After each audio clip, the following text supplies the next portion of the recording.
Hello बच्चों, आज हम अपने जैव विविधता वाले टॉपिक में या विषय में आगे कंटिन्यू कर रहे हैं।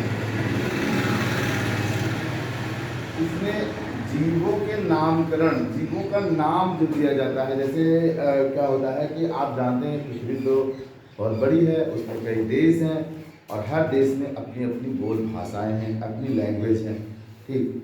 लेकिन आप दूर मत जाइए ना, आप पहले अपने ही देश में देख लीजिए कि कितने राज्य हैं और हर अधिकतर राज्यों में भाषाएं भी अलग अलग हैं। आंध्र प्रदेश में अलग है, तमिल में अलग है, केरल में अलग है, कर्नाटक में अलग है, यूपी, बिहार, मध्य प्रदेश, उत्तराखंड में लगभग सेम है, दिल्ली। लेकिन आप उत्तराखंड में भी जाएंगे तो कुछ और भाषाएं शुरू हो जाती, पहाड़ी हिमाचल में कुछ शुरू हो जाती हैं, तो कुछ ऐसे ही हैं, भाषाएं अलग अलग हैं। तो इन भाषाओं के अलग अलग होने से हम किसी भी जीव या पादप का नाम जो होता है वो अलग अलग रख लेते हैं। जैसे अपने यहाँ हम प्याज कहते हैं, प्याज को प्याज बोलते हैं, लेकिन महाराष्ट्र में उसे कांदा बोलते हैं। अपने यहाँ हम मूंगफली के दाने को मूंगफली का दाना बोलते हैं और महाराष्ट्र में उसे सिंग का दाना बोलते हैं, सिंग का दाना बोलते हैं। हम अपने यहाँ मेढक को मेढक बोलते हैं और हमने रीवा में सुना है मेढक को गुलरी गुलरा बोलते हैं। तो अपनी अपनी सेंटेंस हैं, वर्ड हैं। ठीक उसी तरह से अपने दो राज्यों की बात, मैंने 3 राज्यों की बात बताई जिसमें इतना अंतर दिखा। ऐसे ही बात करते हैं कि गौरैया का नाम हमारे उत्तर भारत में गौरैया ही कहते हैं, लेकिन आंध्र प्रदेश में पिजुक्का कहते हैं, पिजुक्का।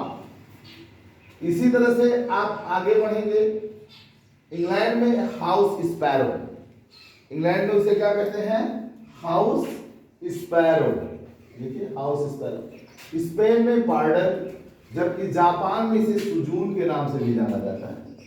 तो ऐसे ऐसे कई अब वैज्ञानिक जब बैठते हैं पूरे वर्ल्ड के ना, तो वो अपने लैंग्वेज में एक ही जीव का नाम दूसरा लेंगे, दूसरा लेगा, तीसरा लेगा, तो ऐसे में समझ पाना मुश्किल होता है कि कैसे कुछ किया जाए।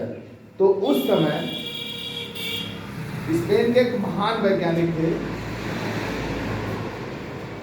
ना, ऐसे क्या प्रॉब्लम हो गई कि इस प्रकार के नाम के अध्ययन से वर्गीकरण में असुविधा हुई।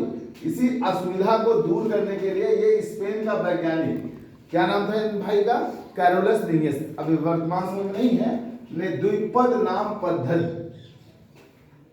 द्वारा दूर किया। मतलब इस प्रॉब्लम को दूर करने के लिए द्विपद नाम पद्धति का आविष्कार किया।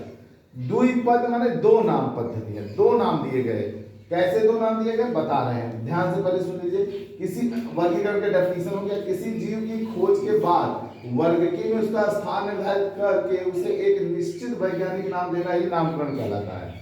अब आता है द्विपद नाम पद्धति। 1753 में कैरोलस लिनियस ने अपनी पुस्तक सिस्टेमा नेचुरी में द्विपद नाम पद्धति का वर्णन किया और इसीलिए कैरोलस लिनियस को वर्गीकरण विज्ञान का फादर भी, जनक भी कहा जाता है, फादर ऑफ टैक्सोनॉमी भी कहा जाता है।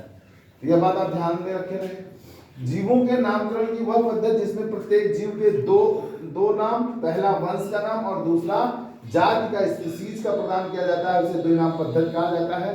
द्विनाम पद्धति की विशेषता क्या होती है, प्रत्येक जीव के 2 नाम 2 शब्दों से मिलकर के बने होते हैं। पहला शब्द उस जीव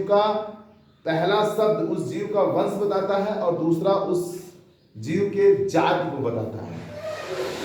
वंश का पहला अक्षर कैपिटल लेटर से शुरू होता है, जो वंश के जो पूरी इंग्लिश होगी, पूरा वर्ड होगा, उसमें पहला लेटर जो होगा वो इंग्लिश का कैपिटल लेटर में होगा और जाति का जो पूरा इंग्लिश वर्ड होगा उसका पहला लेटर जो होगा वो स्मॉल से होगा।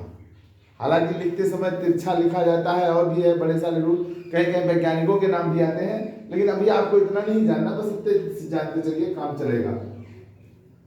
जैसे हमने एक एग्जांपल लिया अमीबा प्रोटियस, अमीबा का ए स्पेलिंग कैपिटल से हो गया और प्रोटियस का पी स्मॉल से हो गया, बाकी और सब स्मॉल से रहेंगे, मतलब पहला लेटर कैपिटल से होगा और स्पीशीज का पहला या जाति का पहला लेटर स्मॉल से होगा।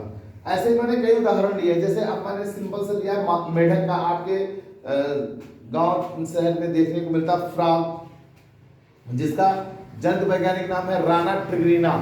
राना ट्रिग्रिना, राना उसके वंश का नाम है, ट्रिग्रिना उसके जात का नाम है। ठीक, तो राना का पहला लेटर कैपिटल से होगा, ट्रिग्रिना का पहला लेटर स्मॉल से होगा। इसी तरह से मानव को होमो सैपियंस कहते हैं। होमो वंश है, सैपियंस उसकी जात को बताता है। बिल्ली कैट को हम लोग फेलिस डोमेस्टिका कहते हैं, फेलिस उसके वंश का है, डोमेस्टिका उसके जात का है। कुत्ते डॉग को हम लोग कैनिस फैमिलियरिस कहते हैं, कैनिस उसके वंश को बताता है, फैमिलियरिस उसके जात को बताता है। इसी तरह से हाथी एलिफेंट का एलिफास इंडिकस, एलिफास वंश के नाम को बताता है, इंडिकस उसके जात का नाम बताता है। चूहे को हम लोग रैटस रैटस कहते हैं, तो रैटस एक इसके वंश का नाम है और दूसरा रैटस इसके जात का नाम है। काऊ को हम बोस इंडिकस कहते हैं, तो Bose is the genus name, वंश का नाम है, और इंडिकस उसके जात का नाम है। भैंस बफेलो को बोस बबूलस कहते हैं, बोस इज द वंश name and bubalis is the species name. Bos उसके वंश का नाम हो जाता है, बबूलस उसके जात का नाम हो जाता है। केचुआ अर्थवाम जिसको फेरेटिमा पोस्टुमा कहते हैं, फेरेटिमा उसके वंश का नाम बताता है, पोस्टुमा उसके जात के नाम को बतलाता है। तो ऐसे ही हम अगले वीडियोस में वनस्पतियों के बारे में भी कुछ बताएंगे, उदाहरण देंगे, फिर और आगे बढ़ेंगे। जीवों के वर्गीकरण में क्या सुधार किए गए, क्या इकाइयां हैं, इनका वर्गीकरण कैसे करते हैं, वो सब हम नेक्स्ट वीडियो में बताएंगे बच्चों। आज के वीडियो में बस इतना ही, धन्यवाद।